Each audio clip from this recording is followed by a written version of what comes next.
Hello everyone, today we are presenting our midterm video. The topic of our presentation is formation of the Golden Order as a Eurasian empire, territory, ethnic processes and cultural symbiosis. Introduction. The Golden Order was one of the most influential states of medieval Eurasia. It played a significant role in political, economic and cultural interactions between the East and the West. A large part of the Golden Order's territory was located in modern Kazakhstan. Because of this, the history of the Golden Order is closely connected with the history of Kazakhstan.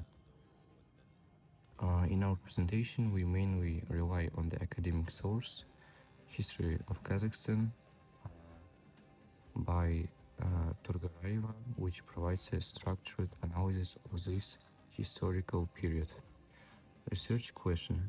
The main research question of our presentation is how did the Golden Order transform from a Mongol Ulus into a multi-ethnic Eurasian empire through territorial expansion, ethnic interaction and cultural symbiosis? To answer this question, we examine three key aspects: territorial formation, ethnic processes, and cultural development. Analytical approach. In this research, we use a comparative historical approach. We compare the early Mongol Ulus system with the later imperial structure of the Golden Order. This comparison helps us understand how nomadic political traditions gradually developed into a more complex imperial administration, combining military power with political and cultural integration. Territorial formation of the Golden Horde. After the death of Chinggis Khan, his empire was divided among his sons into several uluses. According to the lecture course History of Kazakhstan, the lands of his eldest son, Jochi, became the foundation of the Golden Horde. These territories included eastern Deshti Qipchaq, the Volga region, Crimea, western Siberia, and large parts of modern Kazakhstan. During the reign of Batu Khan, the Golden Horde strengthened its political authority and gradually became an independent state. As a result, the Golden Horde controlled vast territories across Eurasia and became one of the most powerful political entities of the medieval period. Primary source analysis. As the main academic source, we use textbook History of Kazakhstan by Turgaraeva. This source describes the division of territories among the sons of Chinggis Khan and explains the political roles of Jochi and Batu Khan. It also shows how the Golden Horde emerged as a successor state of the Mongol Empire. The key conclusion of this source is that the Golden Horde did not emerge suddenly. Instead, it was formed through a gradual process of political transformation, military expansion, and administrative development. Ethnic processes. One of the most important characteristics of the Golden Horde was its multi-ethnic compositions. The population of the Golden Horde included Kipchaks, Mongols, Kangli, Bulgars, Russians, and other ethnic groups. Both nomadic and sedentary populations lived within the state. Over time, Turkic-speaking tribes became dominant, while the Mongol elite was gradually assimilated. These ethnic processes played a key role in political stability and long-term development of the Golden Horde. Cultural symbiosis. Cultural symbiosis was a defining feature of the Golden Horde as a Eurasian empire.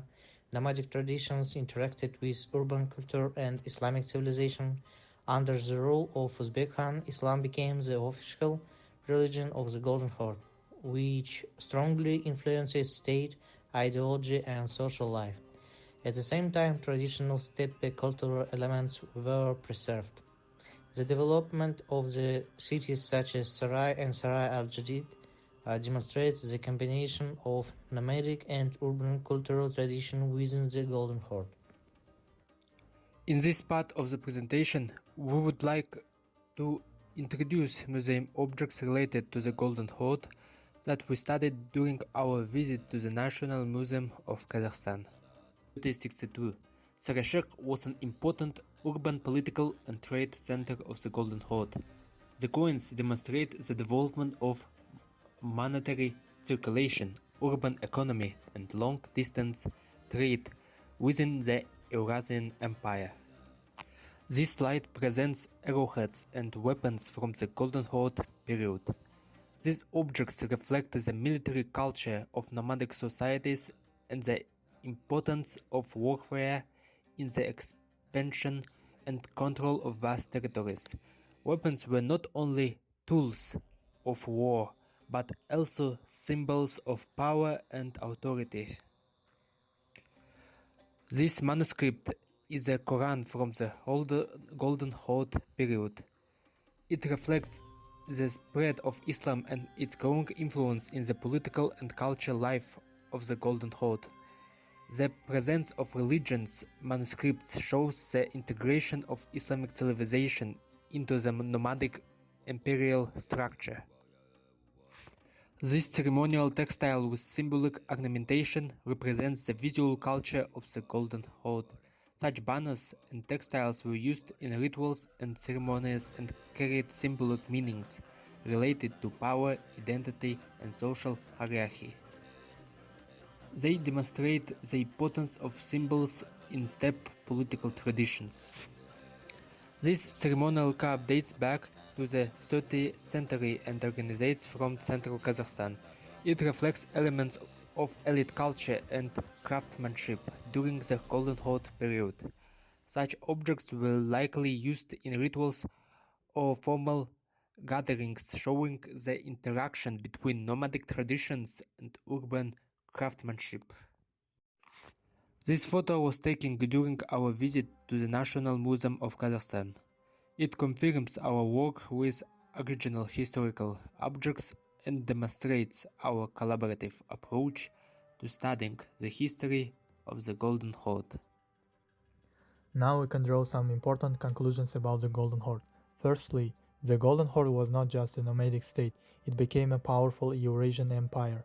Secondly, Kazakhstan played a central role in its development, as significant political processes took place on its territory. Finally, ethnic diversity and cultural symbiosis greatly strengthened the state, providing it with flexibility and resilience.